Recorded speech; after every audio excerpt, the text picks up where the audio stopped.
Estimados amigos, les damos la bienvenida a un nuevo capítulo de Poder Estratégico. En el video de hoy, vamos a discutir los peligros del revisionismo histórico promovido por Putin, que distorsiona hechos cruciales sobre la Segunda Guerra Mundial. Abordaremos cómo él falsifica eventos, como la invasión de Polonia y la resistencia polaca. ¿Pero será aceptable tergiversar la historia para atender intereses personales? Descubra las implicaciones de ese comportamiento y su relevancia en los tiempos actuales. Quédese hasta el final para un análisis completo. A principios de febrero, Putin concedió una entrevista a Tucker Carlson en el Kremlin, donde él intentó justificar, usando eventos históricos, que Ucrania no es un país legítimo y, por lo tanto, no tiene el derecho de existir. Él usó esto como justificación para su guerra de expansión territorial. Putin cometió muchos errores históricos, pero el más chocante fue cuando él habló sobre Polonia durante la Segunda Guerra Mundial. Él afirmó que el conflicto comenzó porque Polonia se negó a negociar con la Alemania de Hitler y que, después del inicio de la guerra, Polonia colaboró activamente con los nazis. Pero ¿dónde Putin se equivocó y por qué este revisionismo es tan peligroso para el estudio de ese terrible conflicto?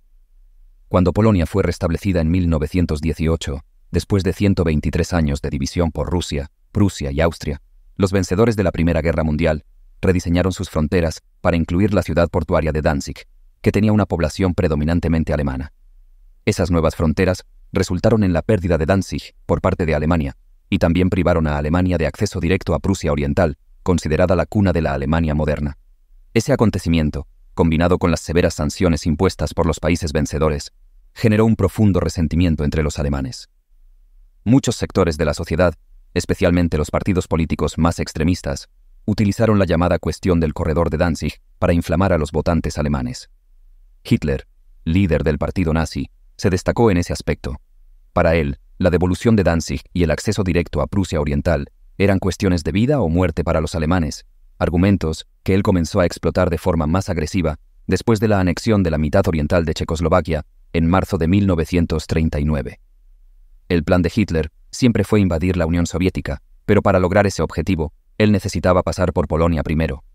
Así, él comenzó a hacer exigencias cada vez más provocativas para desencadenar una guerra con Polonia, siendo la principal de ellas la cesión del territorio de Danzig. Hitler sabía que los polacos no estarían de acuerdo con esas demandas. Su único objetivo era iniciar una guerra con Polonia, pues esa era la única forma de posicionar los ejércitos alemanes a lo largo de una frontera directa y abierta con la Unión Soviética para la invasión planeada.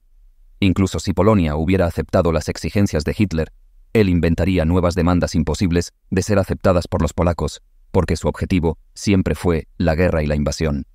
La invasión alemana fue arrasadora, con Hitler utilizando tecnologías innovadoras como los aviones de picado Ju-87 Stuka, que eran increíblemente precisos y letales, incluso contra objetivos en movimiento.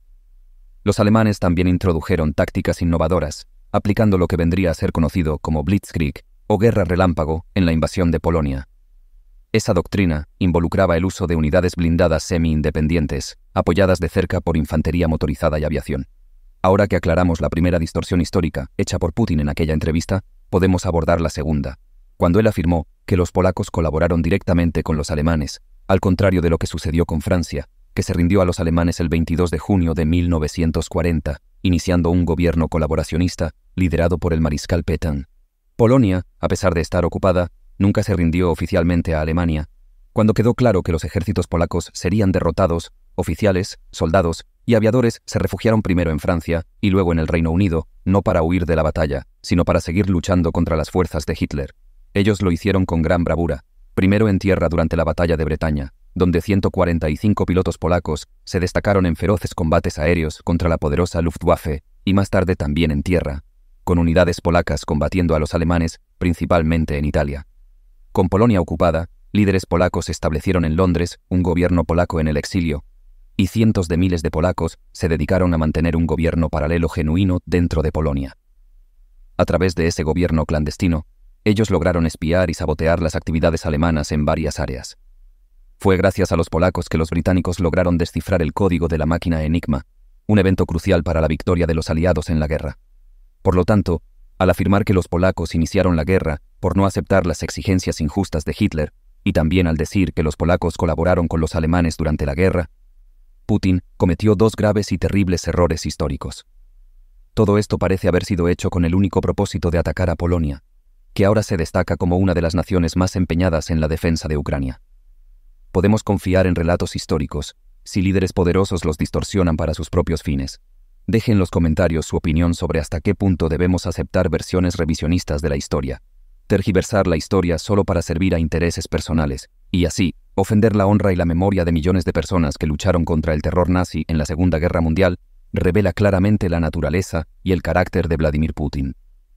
Ante el peligroso revisionismo de Putin sobre la Segunda Guerra Mundial, es imperativo cuestionarnos hasta dónde la distorsión de la historia puede llevarnos. Si permitimos que líderes distorsionen los hechos para atender sus intereses, corremos el riesgo de comprometer la comprensión de la verdad y la preservación de la memoria histórica. Ante esto, los invito a dejar su comentario abajo. ¿Usted cree que es aceptable manipular la historia en pro de objetivos personales? Su opinión es crucial.